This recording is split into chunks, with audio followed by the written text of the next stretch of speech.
अच्छा, आप लोग देख सकते हैं कि ये जो पेपर है ये थ्योरी का पेपर है, और आईजीसीएससी में जो थ्योरी का पेपर होता है उसको हम पेपर 4 बोलते हैं। ठीक है, और जीसी में नॉर्मल पेपर 2 कहलाता है। ये अक्टूबर नंबर 2024 का पेपर है, विच इज वेरी रिसेंट, और दिस इज द वेरिएंट 2। हमें इसको 1 घंटे 15 मिनट में करना होगा, और इसके अंदर आपको सारे क्वेश्चंस करने होंगे। There would be no choice, right, and the total marking would be 80, right. So let's start with the first question. Here we have one question, which is the question जो कि हमेशा ही आपके पास पार्ट बनेगा, मतलब paper का, और ऐसा question हमेशा फर्स्ट क्वेश्चन होता है। ठीक है, चाहे जीसी का पेपर कर रहे हो, चाहे आईजीसीएससी का पेपर कर रहे हो, दिस इज द क्वेश्चन जो कि पूरे सिलेबस से आ सकता है। और जिस बच्चे को पूरा सिलेबस अच्छे से आता है, इसका मतलब यह है कि वो इस क्वेश्चन को करेगा एंजॉय। और जिसको सिलेबस नहीं आता, थोड़ा बहुत भी कहीं ना कहीं वो फंस रहा है किसी चीजों के अंदर, तो फिर वो एक क्वेश्चन अच्छे से नहीं कर पाएगा।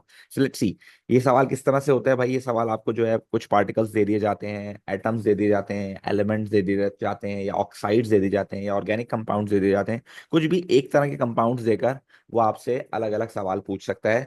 और उसके अंदर जितने भी ऑप्शन है, लाइक फ्रॉम ए टू ई, यहाँ पर हमारे पास जितने भी ऑप्शन है, ये सारे option you can use once और मोर देन वंस, और इवन यू कैन इवन ऐसा भी हो सकता है कि आप इस्तेमाल ही ना करो।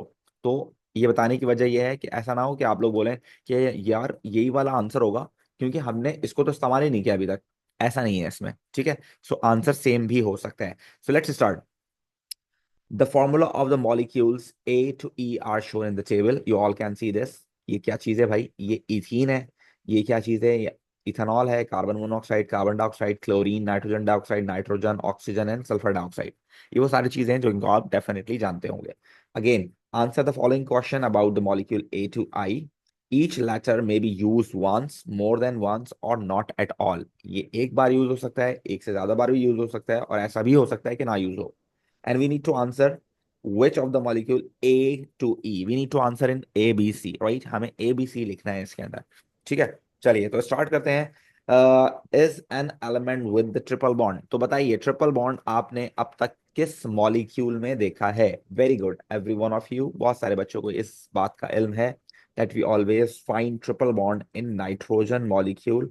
तो यहाँ पर नाइट्रोजन मॉलिक्यूल में हमारे पास ट्रिपल बॉन्ड होता है, तो हम यहाँ लिख सकते हैं नाइट्रोजन वाला आंसर जी। ठीक है ना, इसका आंसर क्या होगा भाई? जी होगा। Next question they are asking, is a product of photosynthesis. Photosynthesis में कौन कौन सी प्रोडक्ट बनती है बच्चों? फोटोसिंथेसिस में आपके पास बनती है ऑक्सीजन प्लस ग्लूकोज। ये दोनों आपके पास क्या होते हैं? प्रोडक्ट्स होते हैं। और अगर मैं इसके रिएक्टेंट्स की बात करूं तो that would be carbon dioxide and water. तो ये होगा फोटोसिंथेसिस वाला पार्ट। तो the right answer for this would be H. Right बच्चों, होपफुली आपको ये बात पता होगी। प्रोडक्ट पूछ रहा है वो साथ, वो आपसे रिएक्टेंट नहीं पूछ रहा। अगर वो रिएक्टेंट पूछता तो आप डी इसका आंसर कर सकते थे। ठीक है, और बहुत सारे बच्चे इसको समझते हैं कि बहुत आसान क्वेश्चन होता है, और वो इसको में भी थोड़ा सा अंडर रेटेड करें और बहुत उसको उसमें ओवर कॉन्फिडेंट हो जाए। तो प्लीज ऐसा मत करिएगा, इसमें गलतियां हो सकती हैं, इसमें गलती के चांसेस भी मौजूद होते हैं। Now is used as a fuel. कौन सी चीज जो है यहाँ पर एज अ फ्यूल यूज्ड होती है? बताइए भाई, which can be used as a fuel. Very good Sarwan, शाबाश आतिफ।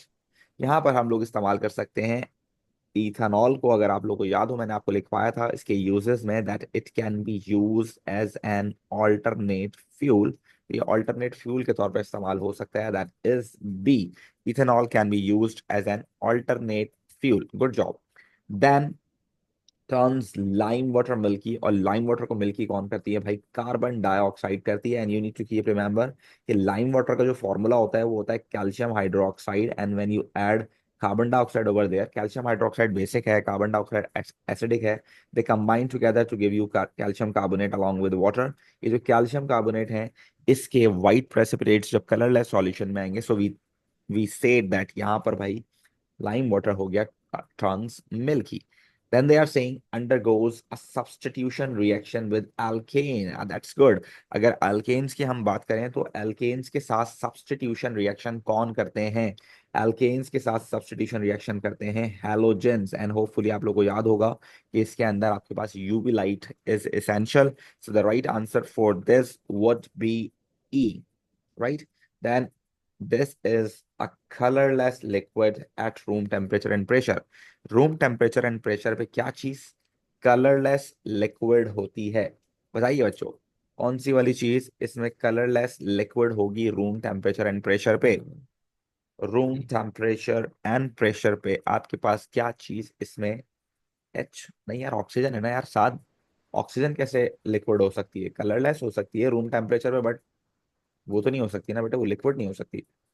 सल्फर डाइऑक्साइड गैस है, ये आपके पास गैस है। ऑक्सीजन आपके पास गैस है, नाइट्रोजन गैस है, नाइट्रोजन डाइऑक्साइड गैस है, क्लोरीन गैस है, कार्बन डाइऑक्साइड गैस है, कार्बन मोनोऑक्साइड गैस है। ये लिक्विड है और ये भी गैस है। So we have the only liquid जो कि रूम टेम्परेचर पे होगा, वो है आपके पास बी, दैट इज इथेनॉल। देखा भी होगा यार आप लोगों ने लैब में, तो बहुत कॉमन इंस्ट्रूमेंट है।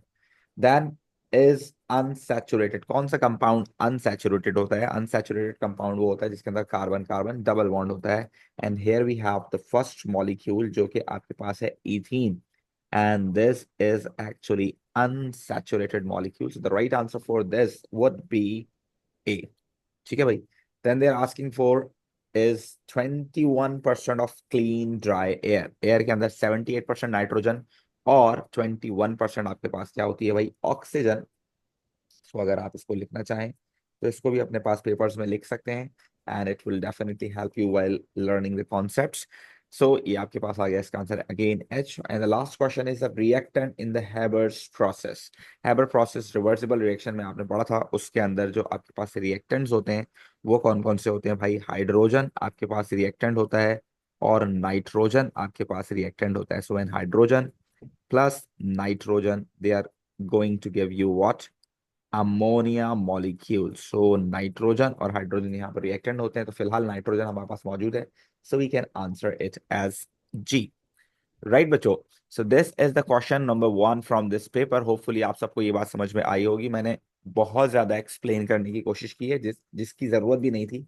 मैंने वो सारी चीजें भी इसके अंदर एक्सप्लेन करने की कोशिश की है, तो होपफुली आप लोगों को समझ में आ गया होगा। स्टिल आप में से अगर किसी को कोई प्रॉब्लम है सो आप मुझे बता सकते हैं, I am definitely clear it out. Any questions? आगे चलें। जी फातिमा क्या कह रही हो? हेलो अस्सलाम वालेकुम सर। फातिमा आवाज नहीं आ रही, जोर से बोलो बेटे। How come for part E, how come the answer? बेटे आपकी बिल्कुल भी आवाज नहीं आ रही है।